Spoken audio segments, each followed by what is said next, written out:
ലോകകപ്പ് ഫുട്ബോൾ ചരിത്രത്തിലെ ഒരധ്യായം അവസാനിച്ചിരിക്കുകയാണ്. Cristiano Ronaldo ലോകകപ്പ് ഫുട്ബോളിനോട് ബൈ പറഞ്ഞു. അവസാനത്തെ മത്സരത്തിൽ പ്രത്യേകിച്ചും സ്പെയിനിനോട് 1-0 പോർച്ചുഗൽ പരാജയപ്പെട്ട മത്സരത്തിന് ശേഷം നിറകണ്ണുകളോടുകൂടി ഗാലറിയോട് യാത്ര പറയുന്ന ക്രിസ്ത്യാനോ റൊണാൾഡോയുടെ ദൃശ്യങ്ങൾ നമ്മൾ കണ്ടു.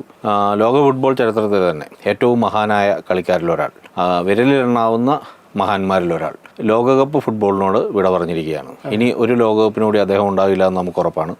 പക്ഷേ രാജ്യാന്തര ഫുട്ബോളിൽ നിന്നും ക്രിസ്ത്യാനോ റൊണാൾഡോ വിരമിക്കൽ പ്രഖ്യാപിച്ചിട്ടില്ല. അതുമാത്രമാണ് ആരാധകർക്കുള്ള ഒരു ആശ്വാസം.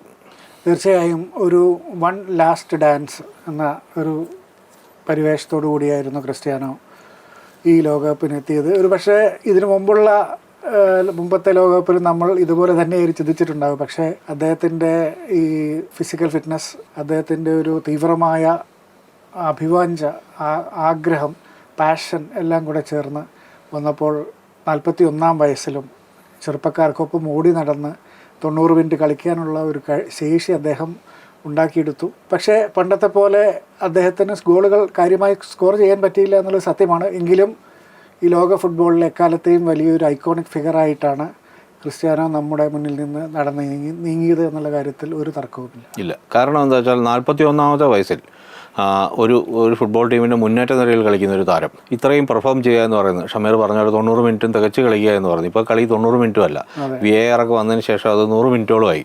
100 മിനിറ്റും കളിക്കുക എന്ന് പറയുന്നത് ഒരു ചെറിയ കാര്യമല്ല. ക്രിസ്ത്യാനോ റൊണാൾഡോയെ സംബന്ധിച്ച് അദ്ദേഹം 2003 പോർച്ചുഗൽ ടീമിനായി അരങ്ങേറിയത് മുതൽ ഇതുവരെ 23-24 വർഷക്കാലം കൊണ്ട് അദ്ദേഹത്തിന് വന്ന ഒരു മാറ്റം, ഒരു പ്ലെയർ എന്നുള്ള നിലയ്ക്ക് അതൊരു ഫുട്ബോളിന് തന്നെ ഒരു ഗവേഷണ വിഷയമാണ്. അതായത് നമ്മൾ ഓർക്കുന്നുണ്ടാവുമല്ലോ, ക്രിസ്ത്യാനോ റൊണാൾഡോ ഫേക്കിംഗ് ഒക്കെ നടത്തി ഡ്രിബ്ലിംഗ് ഒരു സ്കില്ല് പ്രകടിപ്പിച്ച് വന്നൊരു പ്ലെയറാണ്.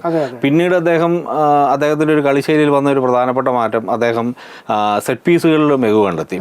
പെനൽറ്റികളും മറ്റുമൊക്കെ, ഫ്രീ കിക്കുകളും ഒക്കെ പെനാൾഡോ എന്നൊരു വിളിപ്പേരും ഉണ്ടായി. അതിനുശേഷം നമ്മൾ ഒരു കാലത്ത് അദ്ദേഹത്തിൻ്റെ ഉയർന്നു ചാടിയുള്ള വലിയ ഹെഡറുകളും ഓവർ ഹെഡ് കിക്കുകളും ഒക്കെ കണ്ടു.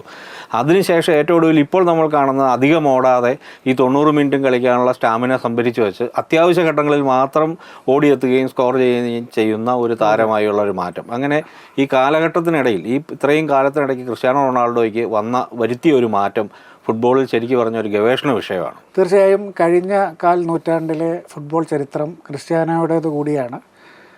വരുംകാലങ്ങളിൽ ചരിത്രം അങ്ങനെ തന്നെ വിലയിരുത്തുന്നതാണ് ഞാൻ കരുതുന്നത്. അദ്ദേഹത്തിൻ്റെ ഒരു ജീവിതം ഫുട്ബോൾ തന്നെയായിരുന്നു. ഫുട്ബോൾ ഇല്ലാത്തൊരു ജീവിതം അദ്ദേഹത്തിന് ഇല്ലായിരുന്നു.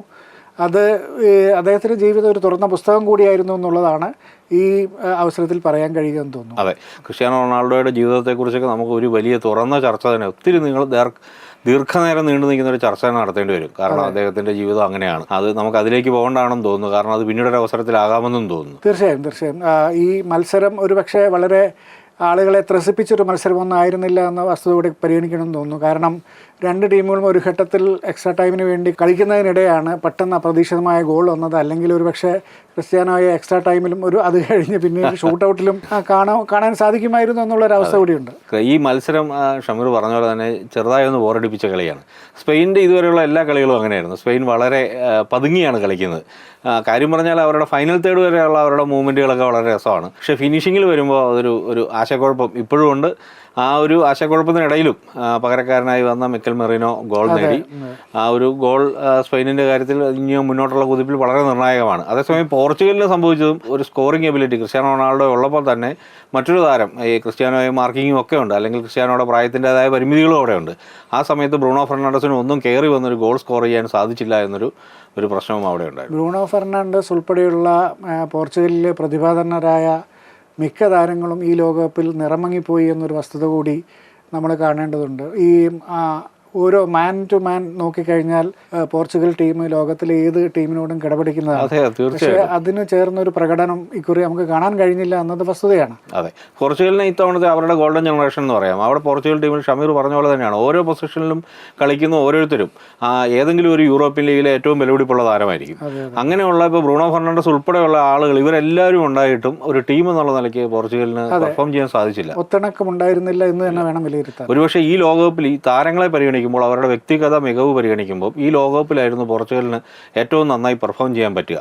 അതുണ്ടായില്ല. പ്രത്യേകിച്ച് ഒരു യൂറോ ഒക്കെ വിൻ ചെയ്ത് കഴിഞ്ഞ് പിന്നീട് നമ്മൾ പ്രതീക്ഷിക്കുന്നത് ആ ഒരു വരുന്ന വർഷങ്ങളിൽ എപ്പോഴെങ്കിലുമൊക്കെ ഒരു ലോകകപ്പിലേക്ക് വരുമെന്നാണല്ലോ. അങ്ങനെയായിരുന്നെങ്കിൽ അവർക്കൊരു സാധ്യതയുള്ള വർഷമായിരുന്നു ഇത്. തീർച്ചയായും 11 മികച്ച താരങ്ങൾ ഒത്തുചേർന്നാൽ ഒരു മികച്ച ടീമാവില്ല എന്നുള്ളതിന് ഏറ്റവും വലിയ അടയാളം ഏതെന്ന് ചോദിച്ചാൽ ഈ വർഷത്തെ ഈ ലോകകപ്പിലെ പോർച്ചുഗൽ ടീമിനെ നമുക്ക് എടുത്ത് കാണിക്കാൻ കഴിയുമെന്നാണ് എനിക്ക് തോന്നുന്നത്. ക്രിസ്ത്യാനോ റൊണാൾഡോയ്ക്ക് മതിയായ പാസുകൾ കിട്ടുന്നില്ല എന്ന് ആദ്യ മത്സരത്തിന് ശേഷം ഒരു പരാതി തന്നെ ഉയർന്നിരുന്നല്ലോ.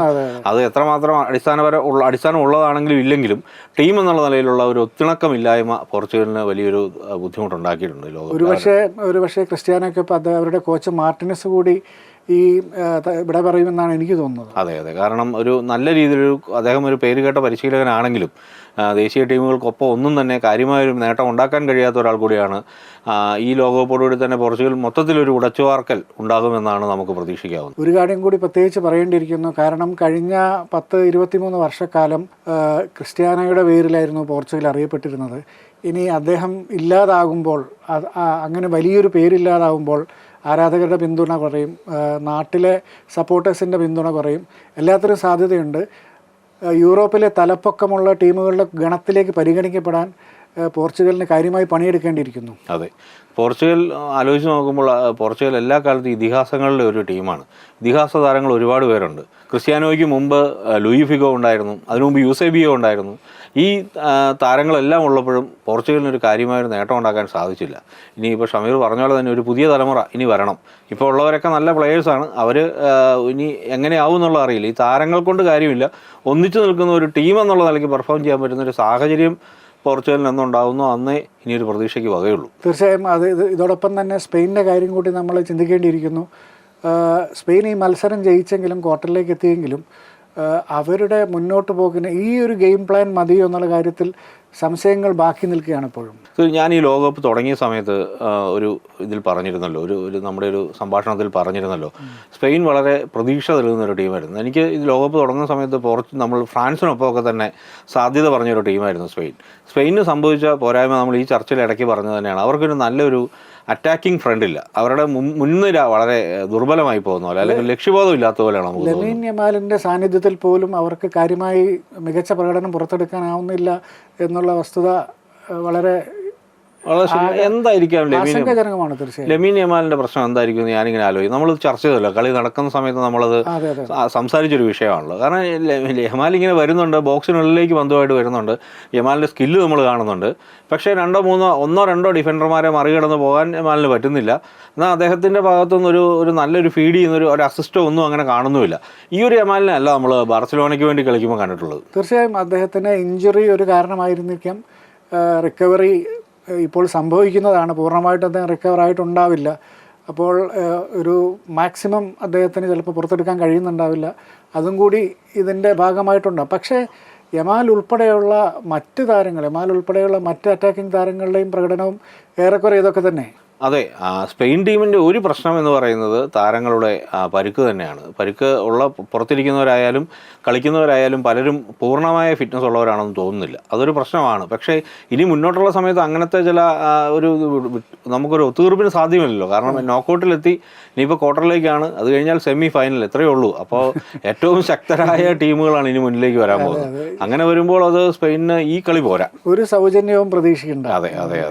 കൂടുതൽ കരുത്തുറ്റ പ്രകടനം സ്പെയിനിൻ്റെ ഭാഗത്തു നിന്നും മറ്റു ടീമുകളുടെ ഭാഗത്തു നിന്നും പ്രത്യാശയോടെ നമുക്ക് കാത്തിരിക്കാം. അതെ, ഇനിയുള്ള ടീമുകളൊന്നും ഉഷാറായി കളിച്ചെങ്കിൽ മാത്രമേ നമുക്കും ഈ രാത്രി ഉണങ്ങാതിരുന്ന് ഈ കളി കാണുന്നതുകൊണ്ടൊരു കാര്യമുള്ളൂ. ആരാധകരുടെ ഭാഗത്തുനിന്ന് കൂടി ചിന്തിക്കണമല്ലോ. അതെ, ബ്രസീൽ പുറത്തായി, ഇനി എന്താവും മറ്റുള്ള ടീമുകളുടെ അവസ്ഥ എന്നറിയില്ല. പോർച്ചുഗലും പുറത്തായിരിക്കുന്നു. ഇനിയുള്ള കളികളൊക്കെ ഉഷാറാകട്ടെ. അതെ, ഉഷാറാകട്ടെ.